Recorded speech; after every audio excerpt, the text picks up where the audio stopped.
So we are talking today about using sand in order to, with the Thermofax. And of course, as you'll see, if you're still a little mystified by this, we're not talking about putting sand through the Thermofax. We're talking about putting sand on top of matte medium that has been applied through the Thermofax. So here are the basic tools that you would need. I've got my screen, obviously, kind of a stiff bristle brush. That's a 1-inch chip brush that's seen better days, which is what makes it a little bit stiff. I have matte medium, I have the sand, I have my squeegee, and I have that white in front is actually a piece of freezer paper. The sand that I use, I buy online, and I also have bought it in craft stores like Joann. It's one of those, what I think of as stepchildren hobby supplies. Sometimes they have them and sometimes they don't. There's no real commitment to them, which is probably a terrible way to refer to them, but sometimes you'll find it in the store and sometimes you won't, but you can almost always find it online.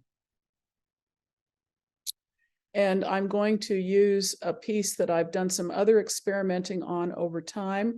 So you can see this has been collaged and had a lot added to it.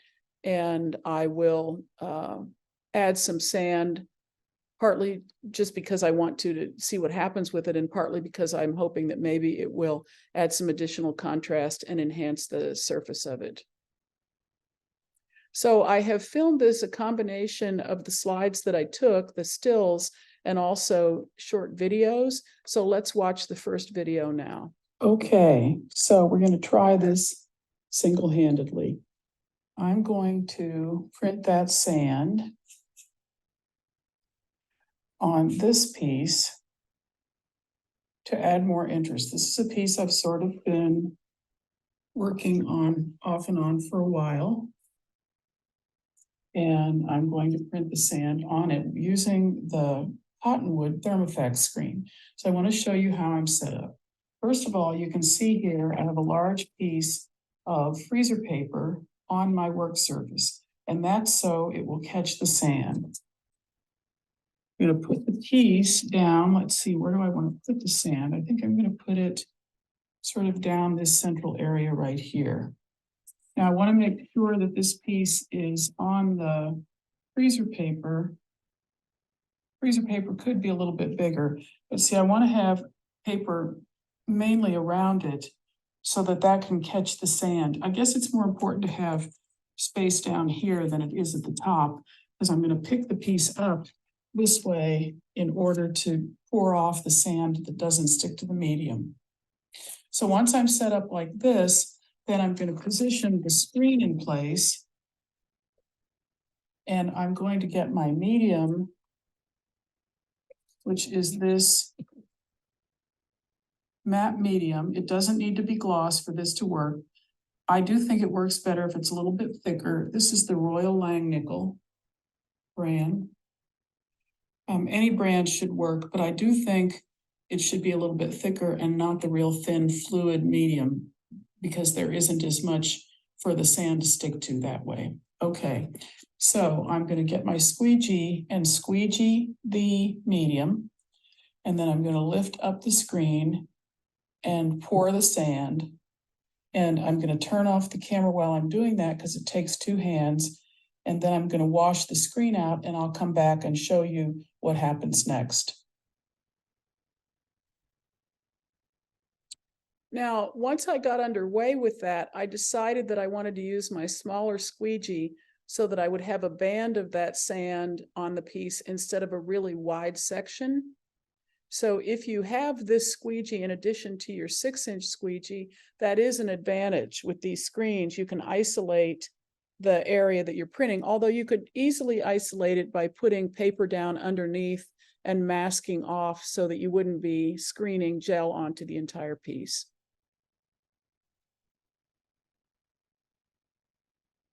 Okay, so I screened the medium, and I actually decided to use my half squeegee so that I could do just a thin section instead of the whole piece, the whole width. Because I like a lot of what's happening on this, but I just want to bump up the amount of contrast. And I think the textural contrast will be good. So you see how I'm pouring sand over the whole section where I put the medium. Okay, now I'm going to try and do this with one hand. You're wondering why I don't have a tripod, and I don't because it's at Senna's house. So pour this off.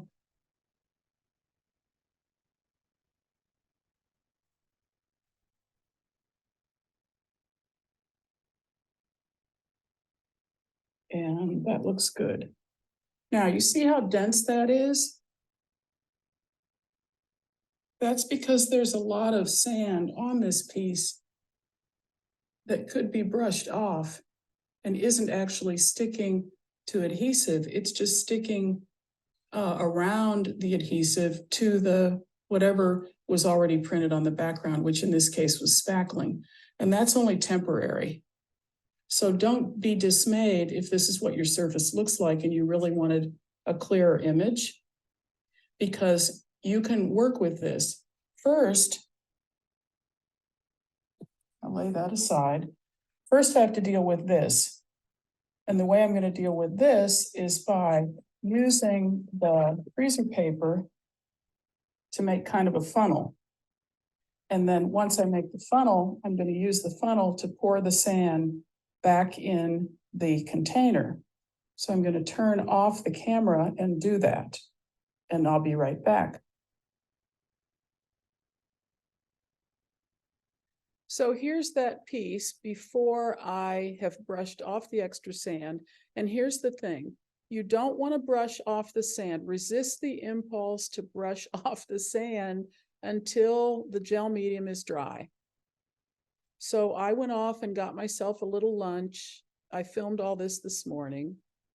And when I came back 45 minutes later, the gel medium had dried. So all that sand that you see there, I'm going to be able to remove so that you can actually see the design more clearly. Okay, the matte medium has dried. And now we're looking at this piece and you can see the design isn't very clear at all, but this is now when I can take a small brush and brush off the sand that is not actually attached. So if you look closely, you can see the sand down in there, just the little grains. And I'm going to take there you go. This is just a chip brush, cheap brush, a little bit stiff, which is good. I'm just going to start brushing the sand off that isn't attached. You can see what a big difference that's already making. Now I'm still working with the freezer paper underneath so I can retrieve the sand.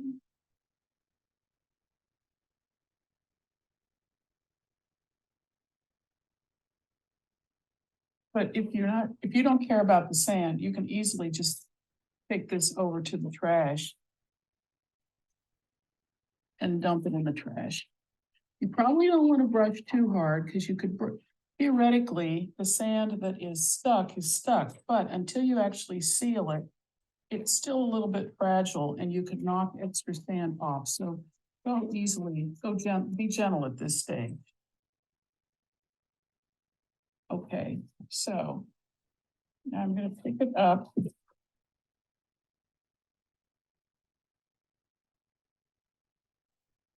You can see what a big difference that made. Now notice those marks. That's India ink that was there before, ill-conceived or not, and I may still have to deal with that if I don't like it as a design element. But you can see what a big difference it makes to knock the sand off. And I'll just put that sand that is on the freezer paper back in the container. But as I said, you can put that in the trash if you want to. As a matter of fact, you could take this over to the trash, which I'm going to do, and give it a really good shake down in there. before you actually spray it,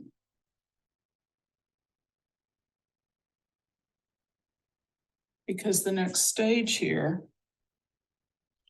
will be to use the Krylon spray to seal it. The sealing makes it really, really hard and sort of bonds all the little sand granules together so that they won't brush off any longer. So you can feel pretty secure once you have sprayed it. You know, here's a sample over here. I did this for collage, and now when I rub that, nothing happens. It's very, very secure. I will point out, and the same thing's true on fabric too. Here's another example. That's great. I've done quilts where I put this on the quilt and I later entered it in a show and it got in and I sent it to the show and the sand does not come off. So you're good to go there. But see, that's why you want to make sure that you get all the sand off in advance, or you may have granules that are stuck in places that you don't want them, although I don't mind that texture myself.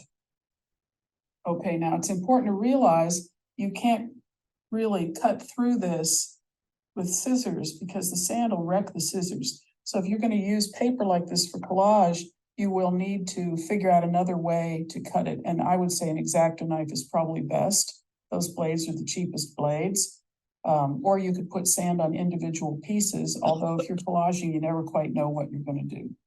And the other thing to note is that this is the shiny gold paint that was on this piece. And I used the matte spray, and the matte spray knocked back the gold quite a bit. So if you don't want that to happen, you could use a gloss spray and it would preserve the shininess of the gold, but of course it'll make everything else glossy too. So that would make this part of the matte paper over here glossy, unless you just focus on this part of it. And you could spray it with matte around the edges and just put the gloss in the middle. I'm sure you could do that too. So there are a lot of ways to go about doing this. And although I wouldn't recommend sewing on this on a machine, you could certainly sew on it with hand stitching. And by the way, this is laminated to white felt with Misty Fuse. So it's a very stable surface, which is why I could put the tomato netting and some of the other components on this. Actually, I think I started this in backgrounds and textures. So that's essentially what you need to know in order to use the sand.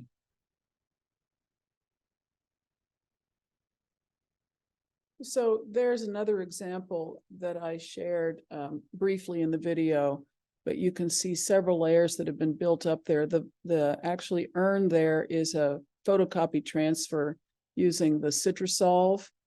And I wanted the black sand to be sort of a curtain down across in front of that, which worked out pretty well. So this still needs to be developed, but you can see what the sand can do in terms of creating one more layer that adds some depth to a piece and still allows you, based on the pattern that you're using, you can still see through it once you've brushed off that excess sand in the way that I showed you.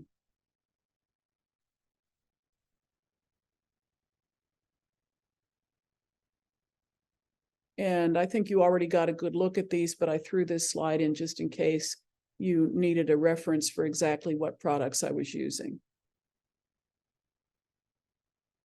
And there's another shot of that small collage in preparation for probably cutting it up, we'll see. Now, before I closed out this and went to the Q&A, I wanted to share a few other ways I've been using my screens, because I think it might be something that you would like to consider. Of course, I'm in the process of building and teaching my color confidence class, which is a new class online, and some of you are enrolled in that. Later in the class, starting around week 5, we're going to do some collages where we'll need a bunch of painted papers. So I've been doing all that in preparation of those lessons. So I've literally painted between 10 and 12 sheets of paper that I've mainly reused, repurposed, using each of the 12 colors on the color wheel. You don't have to be in that class to benefit from this idea, though, which is why I'm including it right now. So there's my set of yellow papers, and you can see on the right-hand side the cottonwood, which was used. It's so interesting. That looks like a reverse print of white on yellow, but it's actually yellow on the white paper. And then you see some other papers that were printed using other tools. But this is just an idea for building up your stash if you're really interested in collage. You could do the same thing with fabrics.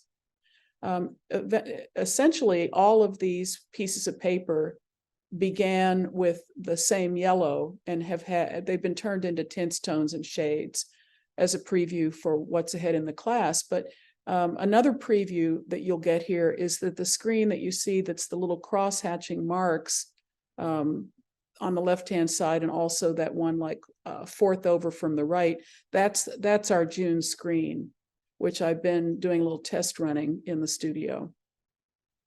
What kind of paper are you painting on? I have a pad of inexpensive drawing paper. I'm printing on an old map of Japan that I got somewhere. I'm printing on dictionary pages that are a lot like newsprint, real old Spanish-English dictionary. And then I'm printing on a bunch of papers that have other things on the other side that were just rejects from backgrounds and textures, and they were all in a drawer because I hated to throw out the paper. So you can really work with almost anything. It's a great way to use up papers that failed in some other permutation just by turning them over and starting again. You can see on this set of the yellow-green on the right there, that's one of the pieces of the map. And it had the yellow-green paint with some white and gray added to it and just brushed on with a brush. And then you see the NeuroPlay screen there. I know this is one of those colors that you really like, Judy Cook. I don't know whether you still do, but I'll never forget the series you did with these two complements. It was one of my all-time favorites. And here's one of the collages, which is where this is actually headed. And so what I did, this is the yellow-orange collage. And what I'm doing is, after I've got all those papers painted, then I'm tearing the papers up and reassembling them and drawing back into them and adding, in this case, a little bit of a dictionary page. But this is relevant to what we're talking about. And these are all 8 inches square, so it keeps it manageable. The map is on the left-hand side, and the NeuroPlay printed on the map is on that right-hand side. This is a challenge, and it's really been fun. Jane, is that a stencil, the middle of the brighter orange there? Yes, it is. Yeah, that's a Stencil Girl stencil. That's nice looking. It's a nice stencil, yeah. Yeah, there are lots of great stencils in the world, but Stencil Girl has they have a very broad and diverse collection, and they've got a lot of really wonderful geometric, sort of non-specific stencils like this that are perfect for this kind of work. And the black marks are made with a charcoal pencil and then just rubbed with my fingers in order to smudge them and mess them up a little bit. This is another preview of the June screen, but something else that I started playing around with was printing the gloss gel medium on, in this case, a dictionary page, and then putting gold leaf on it after the gel dried. And so if you haven't thought about using paper, or you're not that into collage right now, don't forget that a piece of paper like this could have Misty Fuse put on the back and could literally be cut or torn and applied to a fabric surface as a way of expanding your mixed media repertoire.